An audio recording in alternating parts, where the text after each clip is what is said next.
Once upon a midnight dreary, while I pondered, weak and weary, over many a quaint and curious volume of forgotten lore, while I nodded, nearly napping, suddenly there came a tapping, as of someone gently rapping at my chamber door. "'Tis some visitor," I muttered, tapping at my chamber door. Only this, and nothing more. Ah, distinctly I remember it was in the bleak December, and each separate dying ember wrought its ghost upon the floor. Eagerly I wished the morrow, vainly I had sought to borrow from my books surcease of sorrow, sorrow for the lost Lenore, for the rare and radiant maiden whom the angels name Lenore, nameless here forevermore. And the silken, sad, uncertain rustling of each purple curtain thrilled me, filled me with fantastic terrors never felt before, so that now, to still the beating of my heart, I stood repeating, "'Tis some visitor entreating entrance at my chamber door, some late visitor entreating entrance at my chamber door. This it is, and nothing more." Presently my soul grew stronger, hesitating then no longer. "Sir," said I, "or madam, truly your forgiveness I implore. But the fact is I was napping, and so gently you came rapping, and so faintly you came tapping at my chamber door, that I scarce was sure I heard you. Here I opened wide the door, darkness there and nothing more. Deep into that darkness peering, long I stood there wondering, fearing, doubting, dreaming dreams no mortal ever dared dream before. But the silence was unbroken, and the stillness gave no token, and the only word there spoken was the whispered word, Lenore. This I whispered, and an echo murmured back, the word Lenore. Merely this and nothing more. Back into the chamber turning, all my soul within me burning, soon again I heard a tapping somewhat louder than before. "Surely," said I, "surely that is something at my window lattice. Let me see, then, what there it is, and this mystery explore. Let my heart be still a moment, and this mystery explore. 'Tis the wind, and nothing more." Open here I flung the shutter, when with many a flirt and flutter, in there stepped a stately raven of the saintly days of yore. Not the least obeisance made he, not a minute stopped or stayed he, but with mien of lord and lady perched upon my chamber door, perched upon a bust of Pallas just above my chamber door, perched and sat and nothing more. Then this ebony bird beguiling my sad fancy into smiling by the grave and stern decorum of the continents at war. "Though my crest be shorn and shaven thou," I said, "art sure no craven, ghastly grim and ancient raven, wandering from the nightly shore?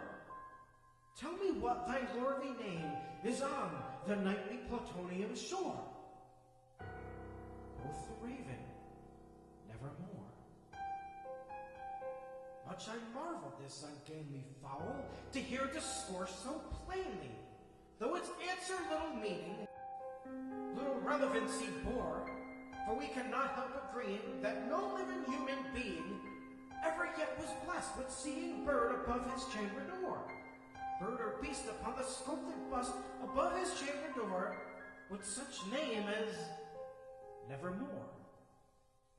Much I marveled this ungainly fowl to hear discourse so plainly, though its answer little meaning, little relevancy bore, for we cannot help agreeing that no living human being ever yet was blessed with seeing bird above his chamber door, bird or beast upon the sculpted bust above his chamber door, with such name as Nevermore.